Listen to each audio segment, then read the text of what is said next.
Voici tous les livres que j'ai achetés. On a du neuf et du grand format tout en bas et ensuite du poche d'occasion. J'espère que ça vous plaira et que vous pourrez trouver des livres qui vous intéressent.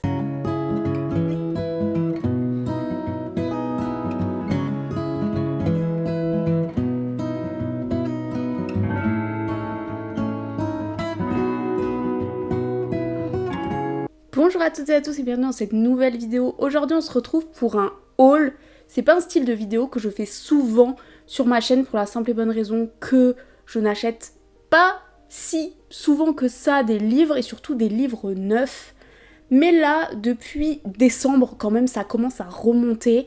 J'ai acheté 8 livres et surtout la semaine dernière, je me suis procuré des toutes nouvelles sorties, ce qui m'arrive encore plus rarement. En général, je ne suis pas attirée par les nouvelles sorties et je fais pas mes wishlists de cette façon. Je ne regarde pas ce qui sort, je ne regarde pas les programmes des maisons d'édition. Je le fais plutôt à l'envie, au feeling, qui explique le fait que en un peu moins de 2 ans sur ma chaîne, vous n'avez eu que 2 book hauls, un troisième maintenant, j'en fais environ un par an, et en regardant les dates, ça tombe toujours plus ou moins autour du mois de mai ou alors de l'été. Je sais pas pourquoi, est-ce que c'est parce que les sorties d'été me font plus envie ?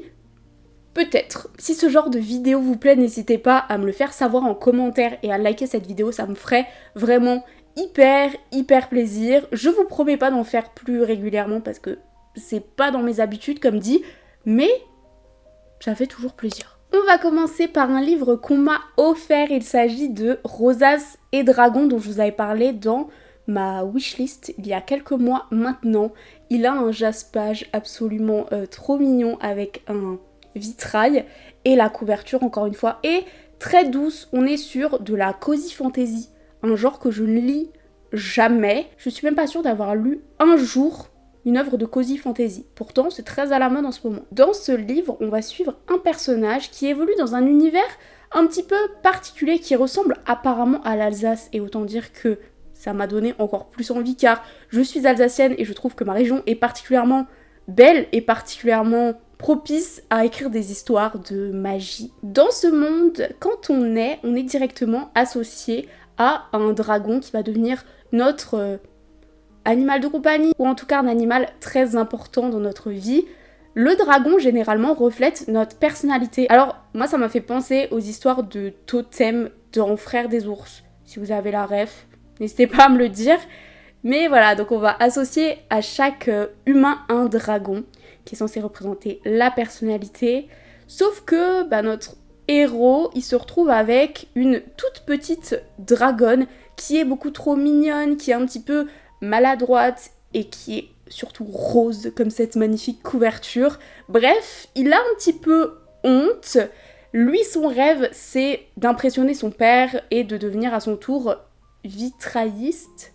Une personne qui fait des vitraux dans les monuments, les cathédrales, etc. Il galère un petit peu lui aussi et maladroit et le jour où il va enfin accéder à un énorme chantier où il peut faire ses preuves, eh bien un gros dragon qu'on voit sur la couverture va semer la pagaille et va détruire ce vitrail. Notre personnage va se mettre à mener l'enquête pour pouvoir retrouver ce dragon. C'est le résumé en tout cas qu'on a en 4e de couverture.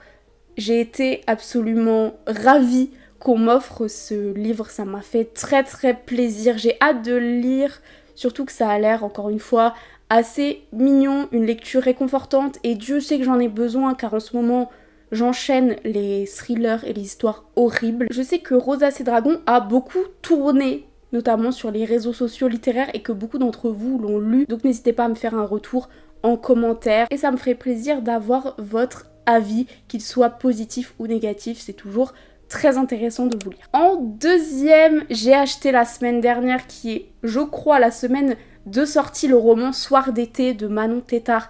Et j'ai une relation toute particulière avec ce roman. Je suis Manon depuis quelques années maintenant. Elle fait des vidéos, notamment sur YouTube, sur l'écriture. Et elle a beaucoup parlé de sa saga. Cette année, le 1er tome est publié chez Hachette. Encore une fois, je ne sais pas si elle va passer par là. ce qui m'étonnerait, mais admettons, je n'ai qu'une chose à dire, félicitations. Et je suis assez émue d'avoir ce livre dont j'ai entendu parler pendant plusieurs années dans mes mains. Soir d'été, c'est le premier tome d'une saga qui normalement devrait contenir 4 tomes pour les 4 saisons et qui suit le personnage d'Aimée Lambert, qui est une fille qu'on n'aimerait pas trop rencontrer dans la vraie vie. C'est la meuf très populaire dans son lycée. Elle habite, il me semble, en Angleterre, mais elle a des origines françaises et tous les étés, elle se retrouve dans un hôtel dans le sud de la France puisque sa mère y travaille, sa mère avec qui elle a une relation très conflictuelle et qu'elle ne voit pas le reste de l'année. Bref, l'été pour elle, c'est un enfer. Elle dégringole de la chaîne alimentaire sociale pour se retrouver à devoir aider sa mère dans l'hôtel, à s'ennuyer. Elle a pas forcément trop d'amis là-bas et cette année, les choses s'avèrent être encore pire puisque son crush du lycée va venir dans cet hôtel, mais tout ne va pas se passer comme prévu et surtout on a un autre personnage masculin qui, pour le coup, la déteste, elle le déteste. Je crois que c'est un enemies to lovers ou en tout cas un je peux pas trop te piffrer to lovers. Il va débarquer et mettre un petit peu la pagaille dans cet hôtel. Apparemment, on a aussi une très grande place donnée à la musique, ce qui me passionne encore plus. J'ai besoin de ce genre de lecture en été, ça me fait toujours plaisir de me replonger dans des livres pour adolescents quand ils sont très bien écrits et je n'en doute pas. On a en plus de ça pour le premier tirage un jaspage qui est très mignon. Je suis pas ultra sensible normalement aux éditions collector etc. Là on est sur un simple brochet mais je trouve que c'est assez sympa et j'aime énormément la charte graphique qui est faite autour de ce roman là, les teasers. J'ai trouvé que c'était très bien joué de la part d'Hachette et Manon fait un travail absolument colossal de communication, donc encore une fois je la félicite et je vais lire ce roman plutôt rapidement. Normalement en vlog, je me suis fait complètement influencer par Instagram pour ce livre. Il s'agit de Overexposed qui est un roman contemporain qui est sorti aussi au mois de mai. Dans celui-ci on est encore dans une histoire d'amour, un roman contemporain où on va suivre une protagoniste qui a 22 ans, qui est créatrice sur les réseaux sociaux et qui traverse une passe un petit peu compliquée. En tout cas, elle ne sait pas trop quoi faire de sa vie, mais elle va se retrouver en colocation avec une autre personne qui paraît tout aussi paumée. Les deux vont se rencontrer, passer du temps ensemble, essayer de traverser cette période un petit peu, voire même carrément bizarre de l'adolescence, fin de l'adolescence, du début de la vingtaine.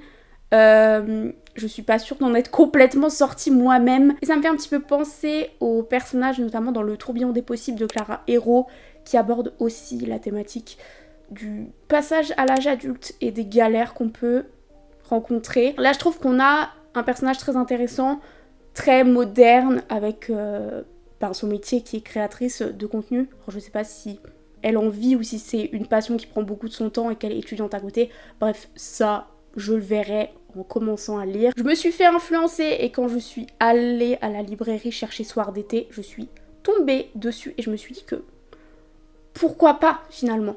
Un livre dont je vous ai déjà parlé, il s'agit des Douleurs fantômes de Melissa d'Acosta qui est la suite de Je revenais des autres, qui est l'une de mes meilleures lectures de l'année dernière. On va retrouver nos personnages principaux 5 ans plus tard. Ils étaient amis à la fin du premier tome, mais il semblerait que maintenant quelque chose les ait séparés, mais qu'ils doivent se retrouver pour une raison que j'ignore encore. C'est un livre qui m'avait énormément émue. J'avais beaucoup pleuré et il me fallait la suite. Je voulais laisser passer minimum 1 an avant de la lire. Là, je l'ai acheté, mais je sais pas si je vais m'y mettre tout de suite ou si je vais encore attendre un petit peu. Un livre, encore une fois, qu'on m'a offert mais que j'avais mis dans ma wishlist suite au conseil d'Angélique de la chaîne Miroir d'encre.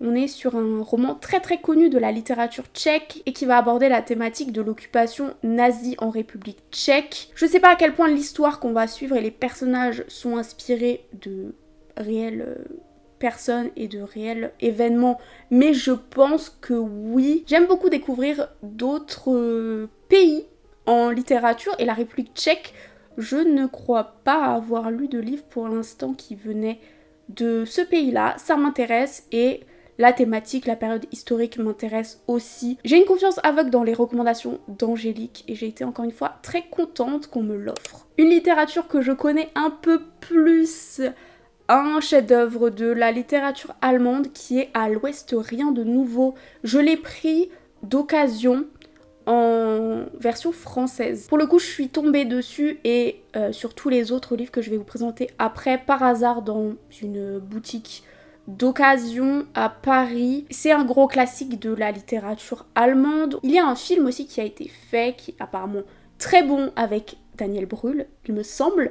Et j'ai aussi très envie de le voir. C'est un classique, c'est le genre de choses que j'aime avoir dans ma pile à lire. Et étant doctorante en littérature et surtout en littérature allemande, même si ce n'est absolument pas le sujet sur lequel je travaille, c'est toujours important / intéressant de lire d'aussi gros classiques. Et là on va arriver sur les 2 derniers livres où je vais pas pouvoir vous dire énormément de choses dessus parce que je les ai choisis complètement par hasard. Premier livre, L'Atlantide de Pierre Benoît. Je suis passionnée par le thème de l'eau dans la vie, mais surtout en littérature. Là, on parle de l'Atlantide, ce mythe d'une civilisation perdue dans l'eau. On parle aussi de femmes fatales sur la 4e de couverture. On n'a pas un résumé très détaillé, donc je ne sais pas de quoi ça parle. En tout cas, les mots-clés me plaisent et j'ai envie de dire c'est l'essentiel. On termine avec un livre qui aborde aussi la thématique de la guerre et de l'occupation allemande. On a comme une DA dans cette vidéo. Il s'agit du Silence de la mer de Vercors, qui est un auteur que je ne connais absolument pas. Mais on va suivre l'histoire d'une famille française pendant l'occupation allemande. Je n'en sais pas plus, je n'en ai absolument jamais entendu parler dans mes études ou autre part. C'est le genre de pépite peut-être qui va sortir de nulle part. Espérons. Voilà, c'était tout pour mes dernières acquisitions en matière de livres. N'hésitez pas à m'écrire en commentaire quels sont les derniers livres que vous avez achetés d'occasion ou neufs ou alors empruntés à la bibliothèque qui vous font envie. Nous on se retrouve dans une prochaine vidéo. D'ici là, je vous souhaite de très très belles lectures, une bonne soirée, une bonne journée et je vous dis à bientôt. Salut!